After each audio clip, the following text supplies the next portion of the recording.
Ընկերներ ջան, ողջույն բոլորին։ Այսօր մեր ակումբի ամենամսյա բաց իվենտն է։ Մենք ամիսը մեկ անգամ ընտրում ենք մի թեմա, որը կապված է բիզնեսի հետ, հիմնականում մեծ բիզնեսի հետ, եւ այդ թեմայով ասենց բաց իվենտ ենք անում մեր ակումբի եւ ակումբակիցների համար եւ սահմանափակ քանակի տեղեր ենք տալի նաեւ ակումբի անդամ չհամարվող ընկերների համար, ում այս գիտելիքը կարա օգտակար լինի եւ սա երրորդ հանդիպումն է։ Մինչև տարեվերջ ամեն ամիս մի հանդիպում անելու ենք միշտ տարբեր թեմաներով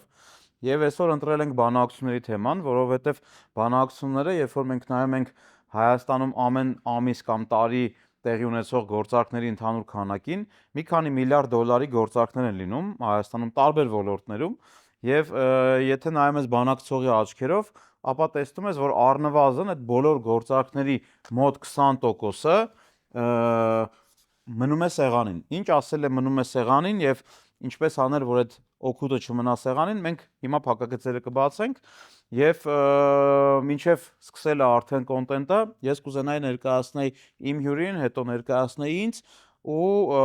այսօր մենք ոնց որ ասած իրար լրացնելով այսօրվա մեր երեկոն կանենք։ Իմ հյուրն է Արսեն Ավետիսյան, մեր ակումբի անդամ, Red Invest Group ընկերության համահիմնադիր, գլխավոր տնօրեն։ Արսենը այդ որ նշեցի մի քանի միլիարդ գործարքի մի շատ մեծ մասը իրանք են անում, ինքն է անում եւ Արսենը Հայաստանում վաճառվող անշարժ գույքի առնվազն 10%-ը, իսկ անշարժ գույքի ոլորտը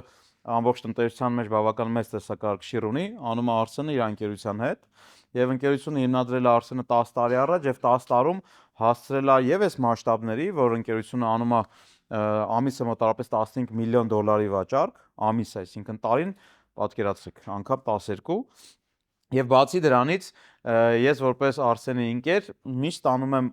հարցեր, խնդրանքներ, որ բարեխոսեմ Արսենը վաճառի ինչ որ մի գույք։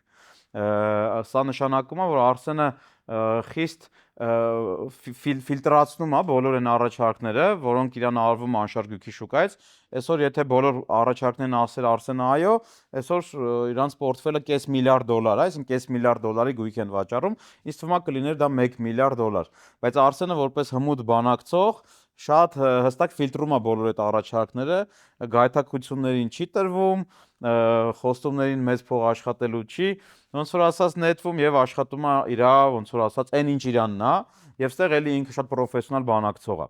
Եվ ես Արսենի հետ լինելով եւ ընկեր եւ նաեւ հիմա մի հատ պրոյեկտի շրջանակներում մենք նաեւ համագործակցում ենք, գործընկերներ ենք, ասեմ նաեւ Արսենը, որ շատ տակտիչնի, հմուտ եւ գրագետ բանակցող է նաեւ որպես ընկեր։ Առանց քեզ նեղացնելու, առանց քեզ, այսպես ասած, որպես ընկեր բան անելու, հա, սահմաններ տալու, ինքը կարողանում է շատ ներդաշնակ համագործակցություն ստեղծի նաեւ ընկերների հետ։ Այս առումով Արսենի պրոֆեսիոնալիզմը շատ բարձր է եւ մենք այսօր կխնդրենք արդեն վճարովին է միացել գովազդի։ Ես էլ եմ դե բանակցող չէ։ Արդեն մոտ 2 րոպե վճարովին է գնում։ Այտենց։ Դե Արժան, եթե ավելացնելու բան ունես այս մասին։ Չէ, շատ ուրախ եմ, ժողովուրդ, շատ սիրով ընդունեցի քո հրավերը չէ, պահանջը ներկայանալու, ներկայացել եմ, իմ փորձով սիրով կկիսվեմ։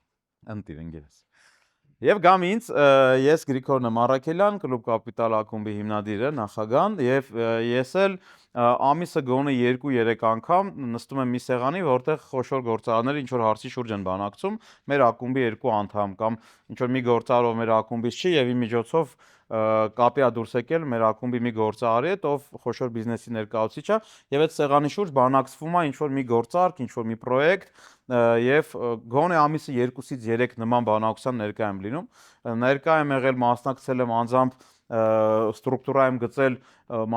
բանակցությունների, որոնք արժեցել են մի քանի միլիոն դոլար եւ ավելի։ Բացի դրանից ես նաեւ բանակցում եմ ոչ միայն միջնորդ լինելով Կլուբ Կապիտալի նախագահ, ես նաեւ բանակցում եմ լինելով վաճառքի մասնագետ, այսինքն տրեյնինգ անելով վաճառքի թիմեր եւ վաղուց նկատել եմ, մենք ունենք մարքեթինգային ընկերություն, որը փակեցինք նախանցած տարի, ես նկատել եմ, որ գործարքներ կան վաճառքի, որ գալիս են ինչ-որ մի կետ, երբ որ հաճախորդը ասում է լավ, օքեյ, ինձ հետաքրքիր է սա, այդ կետից սկսած վաճառքը ավարտվում էր, սկսվում էր բանակցությունները։